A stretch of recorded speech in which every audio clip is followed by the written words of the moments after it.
Hi, fellow PIDP students. My name's Christina, and for my podcast, I'm going to talk about using social media to predict grades.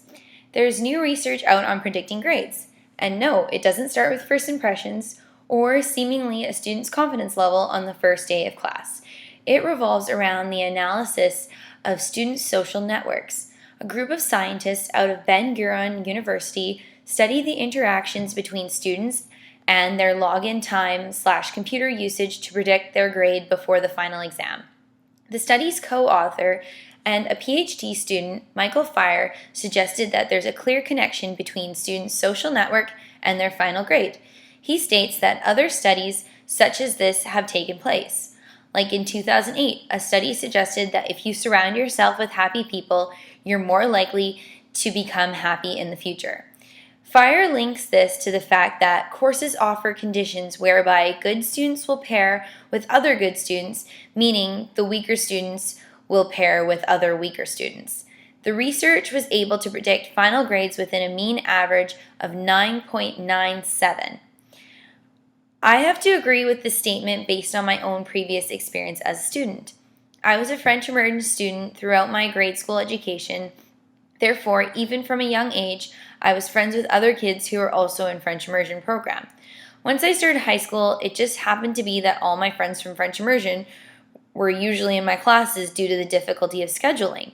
At graduation, 6 of my good friends received the Dogwood recognition, including myself.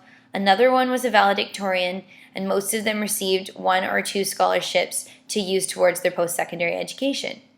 Now, one may argue that a factor for success in this situation could have been actually being a French immersion student.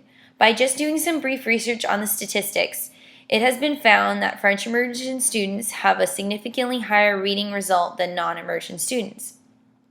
Although, in researching, I was able to find an article discussing a similar study called The Spread of Academic Success in a High School Social Network.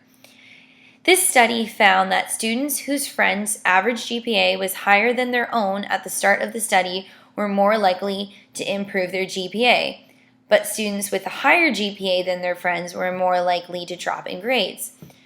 Social contagion describes a social germ. It can spread through a social network as quickly as the common cold. Adults and children become more likely to catch behaviors if people in their social circle are already doing it. Personally, I do agree with this. I will usually seek out other people who seem to have like interests as myself. Additionally, I also seem to gravitate towards people who are more academically focused when I start a new class, or alternatively, people with high motivation. All in all, a good point to learn: if your friends influence your grade, pick your friends wisely. That's all for now. Bye.